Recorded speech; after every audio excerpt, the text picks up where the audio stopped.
Welcome back to the channel, my dear friends. My name is Maria, and today I'm going to introduce a new category of content, which is news of Northern Cyprus. Northern Cyprus has been heating up, literally and figuratively, and this summer has brought to us an extreme weather conditions, tourist booms, hot political shifts, rising wages as well as prices, and of course, even the new roads and universities as well as venues. So if you'd like to know what's changing across the island from your grocery bill to the new road to Erkan Airport, this is your one-stop roundup, July 2025 edition. And don't forget that each story is sectioned on a timeline, and you can click in the description below if you want to jump to a particular section straight away. So let's dive in. Let's talk about the prices first, my dear friends. South comparing to the north. You don't need to do any research because the minister has already done that for you. And here is the results. Cheese, milk, and eggs in the southern part of Cyprus is more expensive by 30% than across entire European Union. So if you're frying your eggs in Limassol, you can tell that you're definitely living well, especially if those eggs aren't yours. And what about the north, my dear friends? Well, it's the same eggs, but cheaper. In northern Cyprus, you will be able to save money on locally produced greens. They're generally anywhere from 20 to 30% cheaper comparing to the south. On a dairy, locally produced dairy, which is 10% cheaper. On the same eggs, things like grains, they're cheaper by 5%. And most importantly, I would say cleaning products, they are almost by 50% cheaper over here on the north, as well as cosmetic and hygiene products. They're by 15% cheaper. So my dear friends, if you're planning to brush your teeth, clean your house, or maybe drink some locally produced yogurt, welcome to the northern part of Cyprus, because here it's going to cost you less. But hold on, southern Cyprus has some advantages too. So let's say if we talk about imported products, such as maybe cheeses and hams of the foreign make, you will find them up to 30% cheaper in the southern part of Cyprus comparing to the north. Things like soft drinks, alcohol, and chocolate is going to cost you 15% less on the south side as well. And I would say coffee and cornflakes, here's the biggest difference. It's up to 30% cheaper on the south. So my dear friends, if you are looking for a cheap meal, welcome to the north. It's going to cost you less. However, if you are in the mood for a booze, cereal, or maybe fancy latte, then southern Cyprus is your place to be. And why there is such a big price difference for locally produced food, you'd ask me? Well, in my opinion, the northern side of Cyprus is still somewhat cheaper in terms of the labor costs, electricity bill, as well as taxation comparing to the south. So that's why our prices for locally produced food are somewhat still lower.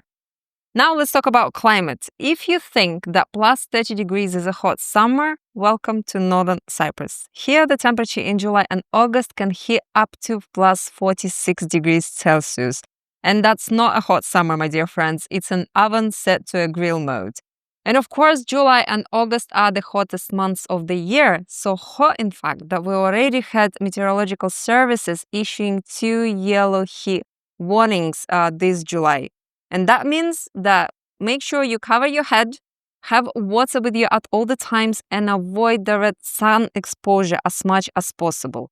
Unless, of course, you're a tourist and you can pretend that you're made of titanium and keep roasting yourself on the beach sipping the cocktail. Due to the extreme heat wave, a wildfire erupted in the southern part of Cyprus 23rd of July, destroying a lot of homes and leading to a mass evacuation among the heat wave within the country. The fire has resulted in at least 2 casualties, and the blaze, which broke down near Limassol, has burned down almost 120 square kilometers of land in Republic of Cyprus, which is just below 1% of the total land. The island has not seen this scale of a fire in the last 50 years. Towards 25th of July, the fire has been almost taken control over, with the help arriving from countries such as Greece, Jordan, Egypt, and even Israel. And by now it has been fully localized.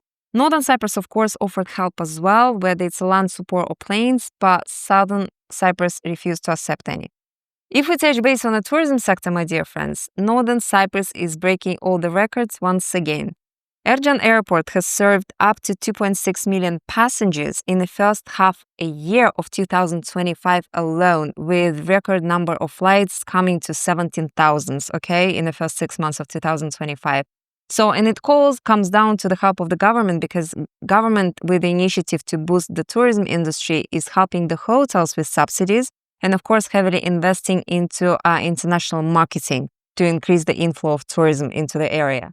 And if we compare and if we talk about the prices of condominiums, not even the hotels themselves, just for the rental of the apartment in a high demanded location such as west of Kavenia, the prices are approaching 100 euros per night for a 2-bedroom apartment because the supply is limited and demand is very high in this region. Guess what news are going to cheer you up, upset you, and annoy you all at once?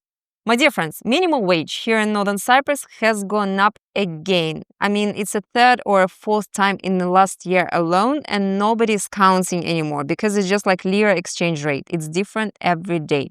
And here are the numbers, my dear friends. Right now, minimum wage here in Northern Cyprus is equivalent to 51,000 Turkish lira, which is in turn roughly equals to 1,100 euros. And that is an increase of 18% comparing to the last minimum wage that we've had. Sounds good, right? Well, not so much so, because the following day after the announcement, the prices started climbing. And I'm talking about restaurants and dining out, alcohol and cigarettes, grocery shoppings, residency permits, electricity bills, just in case, basically everything.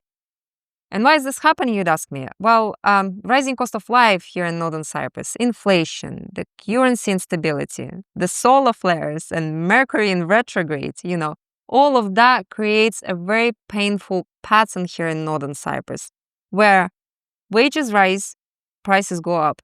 Prices go up, wages must rise again to support the living of the local residents. It's not a system, it's a hamster wheel, my dear friends. Even though people earn more money, the life does not get any easier. One more thing to mention, my dear friends, is that minimum wage does impact road fines as well. So those ones have been increased also, and let me give you a few examples. Let's say speeding or dangerous driving can cost you anywhere from 8,000 Turkish lira to 10,000, which is equivalent roughly to about 200 euros. Whereas driving under influence of alcohol, depending on the consumption, can range you anywhere from 26,000 Turkish lira all the way to 52,000 Turkish lira. That in turns in euros exceeds 1,000 euro. Okay, so don't drink drive. And again, if we're talking about expats that came here to spend their vacational time or relocate here permanently, we have to encounter the fact that lira has depreciated by 30% alone in the last half a year, right? Since beginning of 2025. That means if you make your income elsewhere in European type of currency and you spend it over here, those increase in prices, they don't affect you as much because lira keeps on going down. So that's something to remember. And now let's talk about political side of things, my dear friends. While the whole world is talking about unity, Cyprus continues to play a different game. Two shores, two views, and one president that is saying that two-state solution is not a fantasy anymore, it's a plan.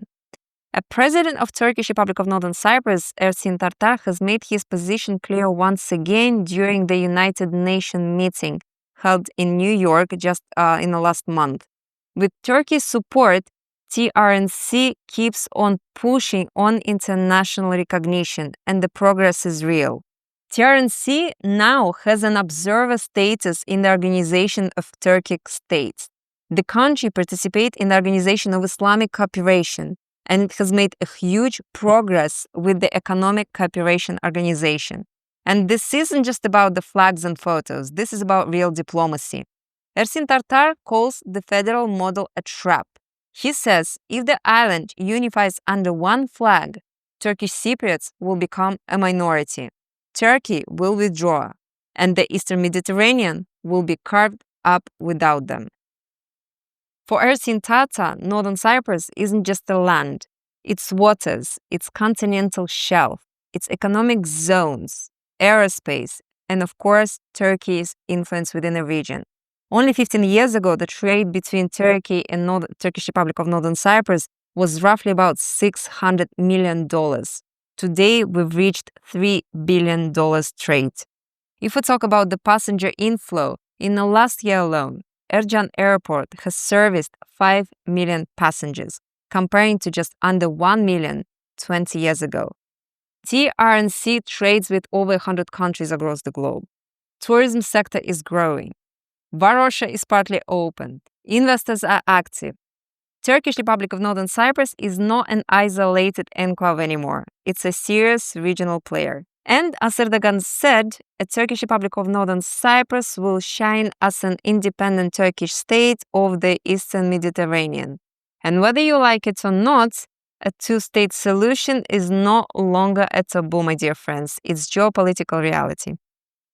Now let's move on to the infrastructure explosion here in Northern Cyprus. I mean, in the last few months, we've seen new venues being opened up, new shops, new roads being built, some university extensions, some new schools and hospitals have opened, and as well as that, there is a theater in Nicosia that was opened.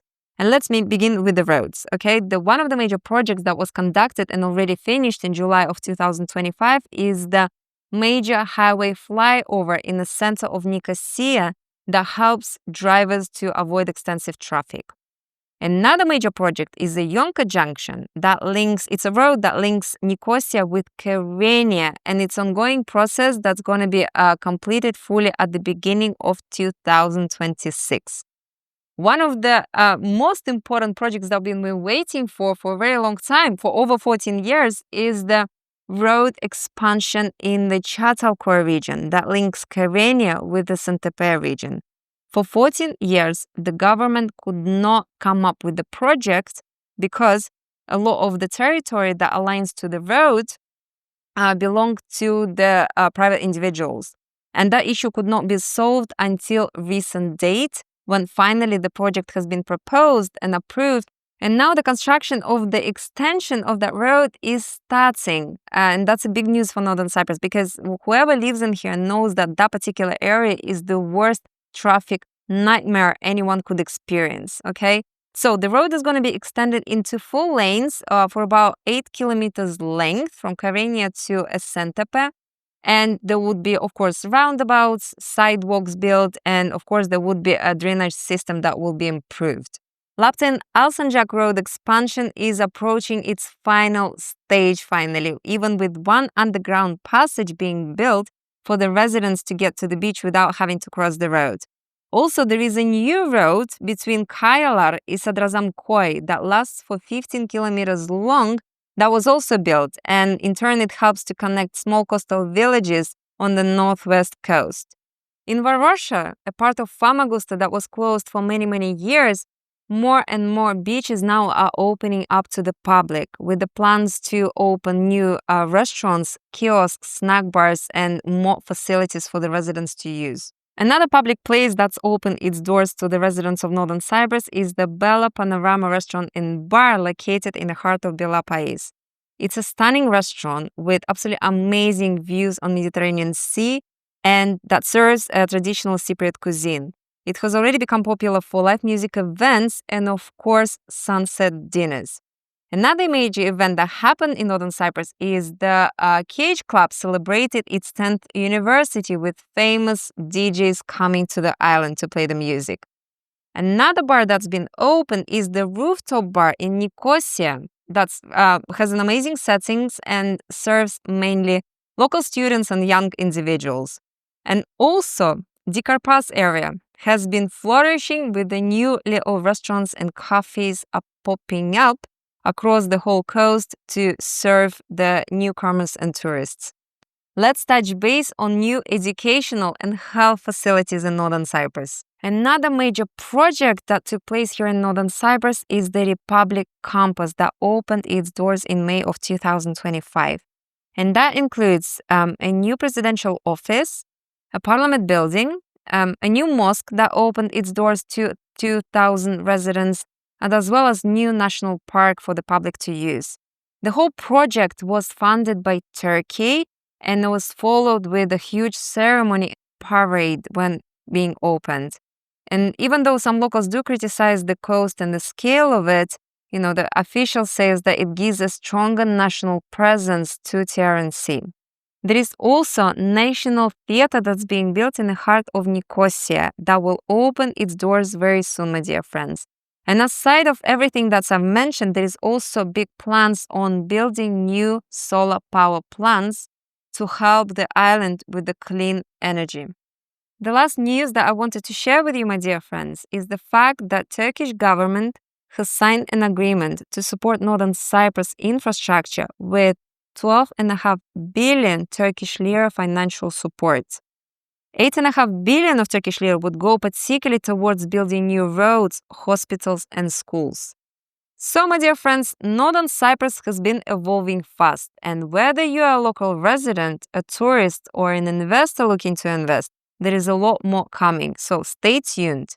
And now it's your turn, my dear friends. What has surprised you in the news? What made you smile or maybe made you frown? Share your thoughts in the comments below, and don't forget to subscribe if you like this video and forward it to your friend, whoever needs to know what's going on the island. Thank you so much for watching. See you in the next episode.